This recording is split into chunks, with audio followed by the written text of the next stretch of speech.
Hey there Guardians, and the 5th exotic that you can get with the Lightfall DLC in Destiny 2 is actually probably the easiest one that you can get, as it comes with the pre-purchase of the Lightfall DLC, the Quicksilver Storm's Catalyst.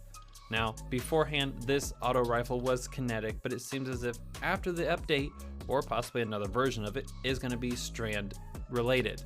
As with this new update, when you kill an enemy, they will drop a strand tangle. And these little orbs that you see kind of floating off the ground are then picked up. You can throw them at your enemy, causing them to be suspended in the air while possibly still taking damage. And I wonder if I can tangle up multiple enemies with these and just have a ball of yarn of enemies. Like and subscribe for more content.